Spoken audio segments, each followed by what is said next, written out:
le 81e congrès HLM de l'Union sociale pour l'habitat, du 28 au 30 septembre 2021, en direct du Parc des Expositions de Bordeaux-Lac, en partenariat avec Procivis, en direct sur Radio Imo et Radio Territoria. Bonjour à tous et merci d'être à l'écoute de Radio Imo et Radio Territoria en simultané. Avec nos équipes, nous sommes présents à Bordeaux pour le congrès HLM de l'Union sociale de l'habitat, un événement fédérateur évidemment pour les acteurs économiques et sociaux de l'habitat social. Et dans ce cadre, j'ai le plaisir de recevoir sur notre plateau Marcel Rogemont. Bonjour Marcel, bonjour. Vous allez bien? Très bien. Vous êtes président de la Fédération nationale des offices HLM, mais également président de l'Association régionale des organismes HLM de Bretagne. Autant dire que vous avez différentes casquettes et vous n'êtes pas arrivé à ces postes-là par hasard, Marcel, puisque vous avez eu un parcours personnel et professionnel assez riche. Et j'aimerais d'abord, si vous le souhaitez, qu'on parle un petit peu de votre parcours personnel, parce que vous, les HLM et on va dire les HBM, vous les connaissez sur le bout des doigts, parce que vous avez grandi et vécu avec vos parents dans une HBM. Alors qu'est-ce que c'est ? Les HBM, c'est les ancêtres des HLM, hein, jusque dans les années 50, 60. On appelait ça des HBM, des habitations à bon marché. Et moi, je suis né dans une HBM. Et mes parents vivaient dans un taudis, hein, pour être très clair. Hein, c'était après-guerre. Et puis, ils sont arrivés là. Ça a été pour eux un espoir de vie, hein, important, et en plus de ça, d'une rencontre d'une collectivité, parce que les gens qui habitaient là, ils avaient tous à peu près le même parcours, et ça avait du sens, quoi, de se rencontrer, un peu comme dans ce congrès, hein, c'est vrai. Après avoir, je caricature un peu, mais c'était un peu de ça, quoi.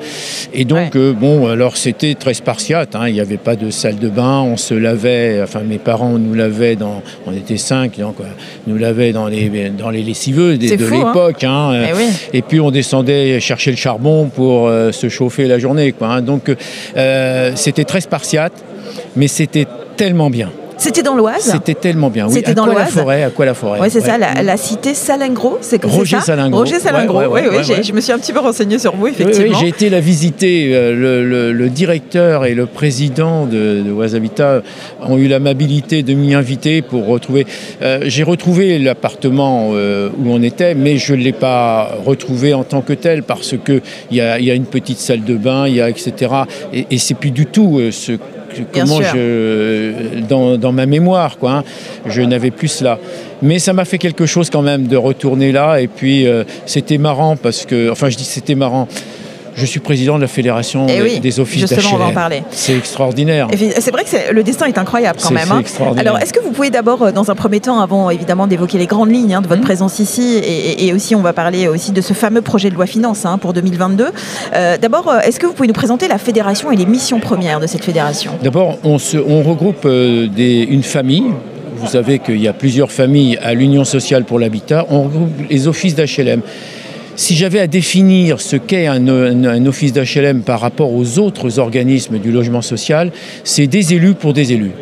C'est des organismes qui sont gérés par des élus et qui vont travailler pour les collectivités territoriales, pour leurs élus. Et je trouve que ça, c'est important parce que nous sommes ancrés dans la réalité objective du logement social. Vous êtes sur le terrain, quoi, voilà. Tout simplement. Et parce que qui décide de construire du logement social ou pas, de le construire ici plutôt que là, qui est en charge de la mixité sociale, par exemple? Mais ce sont les élus. C'est pas Madame Mavargan qui, dans son ministère, va appuyer sur un bouton pour affecter les logements dans les organismes. C'est les élus locaux qui doivent être pris en compte. Et le fait qu'il y ait des organismes qui soient très proches des élus locaux, ça leur donne une arme pour construire leur propre politique de l'habitat. Ça, c'est la mission un peu de la fédération. Maintenant, ça représente désormais, puisqu'il y a eu la loi Elan qui a regroupé un peu les organismes. Donc, on est autour de 210 organismes et nous représentons à peu près 2 400 000 logements. Donc, Marcel Rogemont, vous avez la sensation quand même que les mesures gouvernementales prises d'ailleurs pour le logement social, est-ce que ce sont d'abord des mesures prises contre les plus modestes ? Écoutez, je vais vous dire une chose. J'avais rencontré le Premier ministre Édouard Philippe quand ils ont mis en place la réduction du loyer financée par les organismes d'HLM pour baisser les APL, le coût des APL dans le budget de l'État. Et je leur disais, j'ai dit à Édouard Philippe, le Premier ministre, je lui ai dit, si je comprends bien, vous inventez, puisque c'est l'argent des locataires. Moi, l'organisme que je préside, l'argent que j'ai, c'est les loyers de locataires. Je dis, vous avez inventé la solidarité entre les ménages à revenus modestes et les ménages à revenus modestes, puisque avec cette mécanique-là, 20% des APL que les gens vont toucher dans les organismes d'HLM sont financés par leur loyer. J'ai dit, vous avez inventé la solidarité horizontale entre les gens à revenus modestes et les revenus... Je suppose qu'en haut, vous avez fait la même chose. Et c'est ça qui a fondamentalement... que l'on réfléchisse en permanence le mode de fonctionnement des organismes d'HLM, pourquoi pas. Mais ça marque quelque chose. Ça vient après des propos qu'on a entendus sur un pognon de dingue. Ça vient dans cet esprit-là. Et donc, on ne peut pas, nous, en tant qu'organisme d'HLM, en tant que personnes qui consacrons du temps, soit sur le plan professionnel, soit sur le plan, j'allais dire, bénévole, puisque moi, je préside tout ça bénévolement, je ne touche pas un centime. Hein, c'est du militantisme. Oui. Et puis, à un moment donné, on se dit, mais comment on peut nous regarder de cette façon-là? Et ça, c'est la vraie question que je pose. Vous savez... Où est-ce que... j'ai beaucoup apprécié, par exemple, le Premier ministre Castex, qui est venu hier au Congrès. Qu'est-ce qu'il a dit?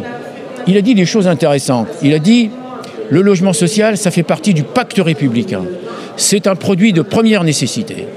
C'est dommage que je n'avais pas le micro comme là, je l'aurais immédiatement. Mais j'ai dit, mais alors pourquoi on n'a pas la TVA 5,5 sur les PLUS? Comment ça se fait qu'on a...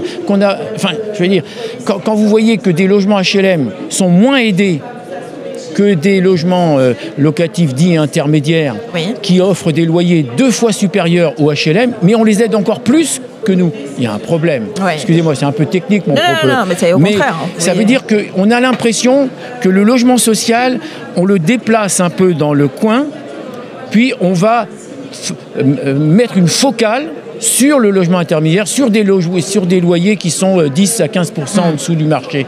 Et donc on a le sentiment, malgré tout, avec une analyse du Premier ministre juste, mais derrière, toutes les mesures qui sont prises ne sont pas en adéquation avec le propos. Alors justement, juste un point important. Emmanuel Wargon est passé sur notre plateau hier et en fait on lui a posé la question sur le fait, l'accompagnement en tout cas des collectivités alors qu'on a traversé quand même une crise inédite en France et dans le monde. Elle nous a dit que c'était pas finalement si catastrophique que ça et que finalement on a passé le cap sans trop de dégâts. Est-ce que vous êtes d'accord? D'abord, je constate que sur la pandémie qui a été là, soyons clairs, de quoi parlons-nous essentiellement quand on est sur les travailleurs clés ou indispensables? Le vocabulaire était toujours intéressant. Quand on dit les travailleurs indispensables, vous n'étiez pas indispensable. Hein. Personne n'est indispensable. Voilà, j'ai cru comprendre ça. Tout le monde est irremplaçable. C'est ça. Tout le monde est remplaçable en tout cas. Moi, je constate simplement que c'est essentiellement beaucoup, pas seulement, mais beaucoup des fonctionnaires. Des gens qui sont dans le service public.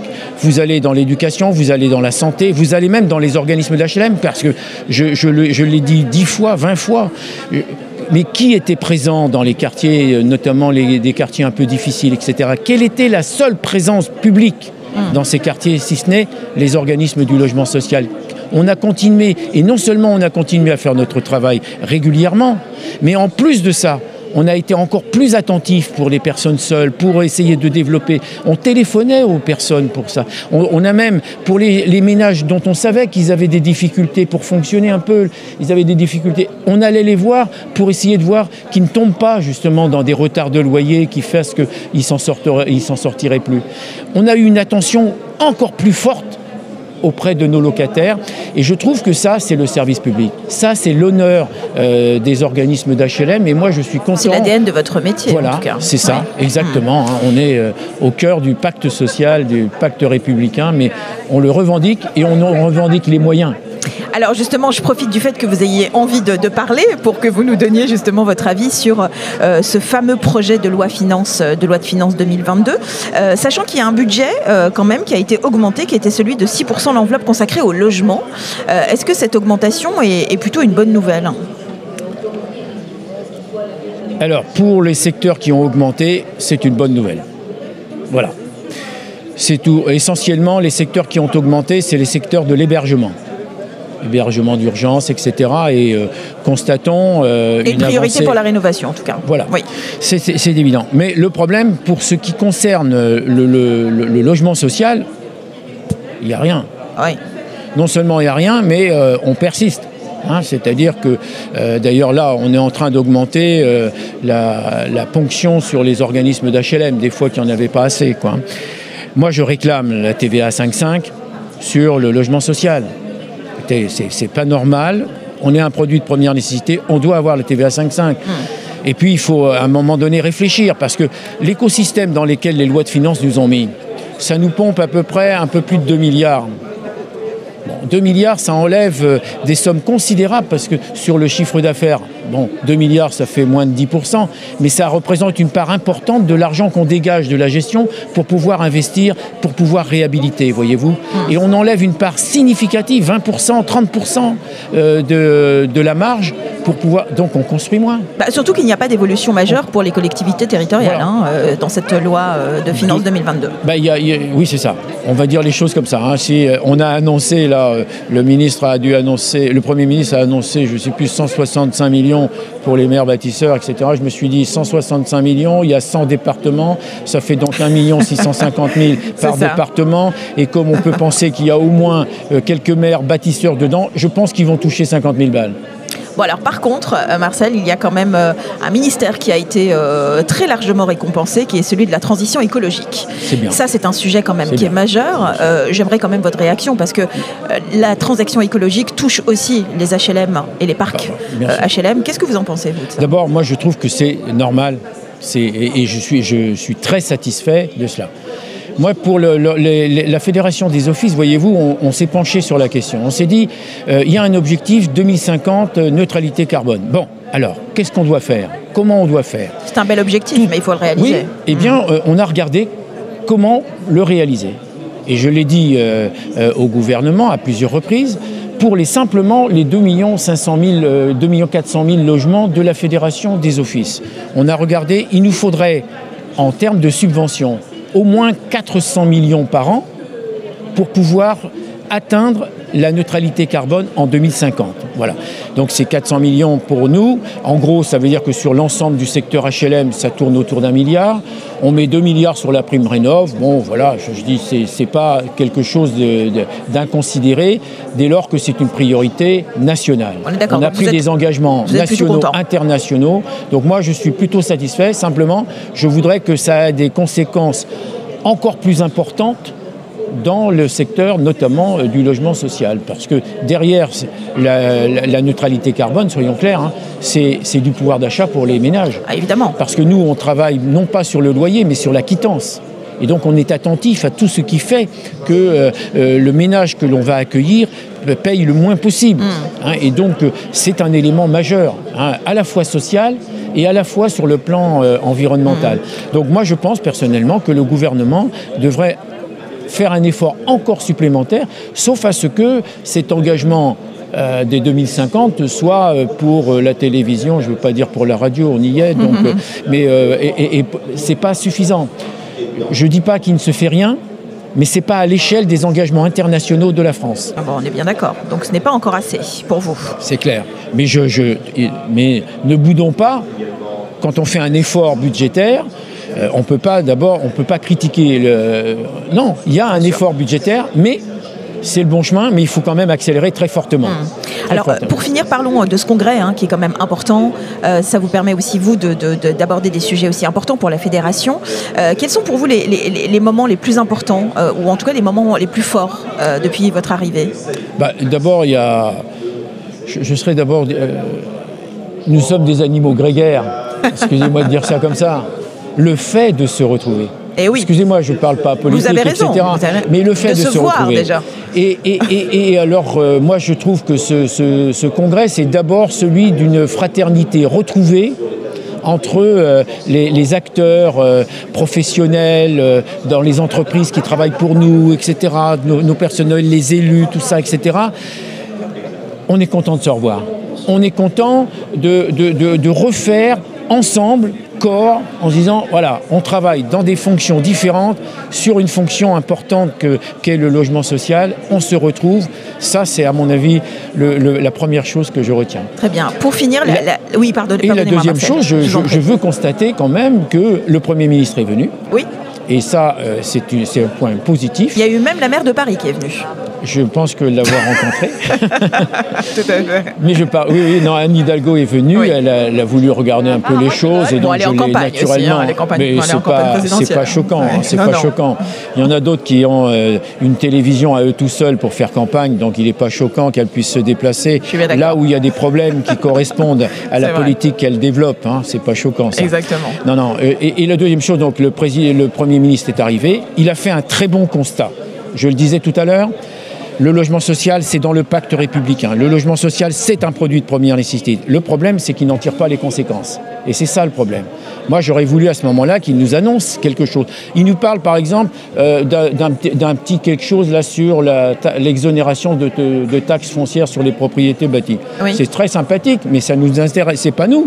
C'est la relation entre les collectivités locales et l'État. Nous, là-dedans, ce qu'on veut, c'est que le système actuel fiscal vous soit favorable, reste en l'état, oui. Et que on nous mette la TVA à 5,5 sur le logement social. Vous y tenez à votre TVA à 5,5, hein? Mais la TVA à 5,5, c'est un produit de première nécessité. Vous avez raison.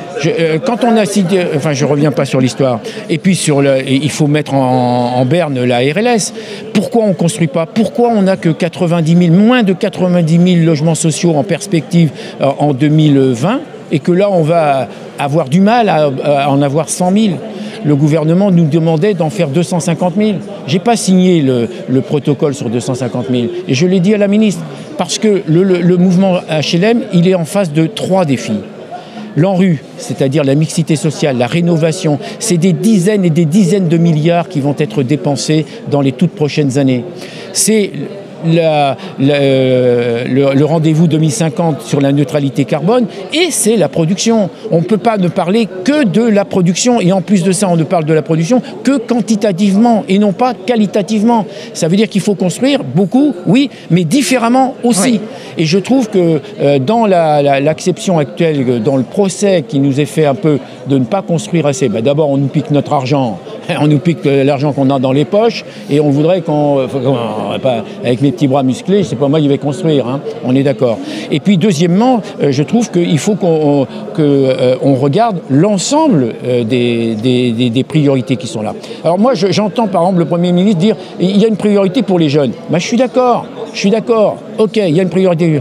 Mais alors moi, je sais aussi que, vous comprenez, on empile les priorités pour effacer les problèmes. J'ai compris. Vous comprenez? Il y en a peut-être trop. Un jour, il y en a, on ne sait plus combien il y en a, parce qu'il y a les personnes âgées, il y a les machins, il y a les gens qui sont à la rue, il y a etc.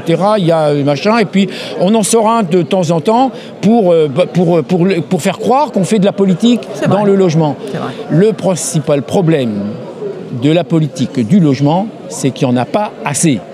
Et donc, on doit mobiliser autant que faire se peut le maximum d'argent et le maximum de disponibilité pour pouvoir construire intelligemment, c'est-à-dire en construire aujourd'hui et ne pas avoir à faire la rénovation avant 2050. Donc il faut réfléchir à ça. Moi, ce que je souhaite de la part d'un gouvernement, c'est qu'il se mobilise à côté de nous et qu'il ne nous fasse pas des croche-pieds. Bon, en tout cas, vous êtes un militant et vous resterez un militant, Marcel Rogemont. Merci beaucoup d'avoir été notre invité. Je vous remercie aussi. Président de la Fédération nationale des offices HLM et président de l'Association régionale des organismes HLM de Bretagne. C'était un plaisir, merci. Le 81e congrès HLM de l'Union sociale pour l'habitat, du 28 au 30 septembre 2021, en direct du parc des expositions de Bordeaux-Lac, en partenariat avec Procivis, en direct sur Radio Imo et Radio Territoria.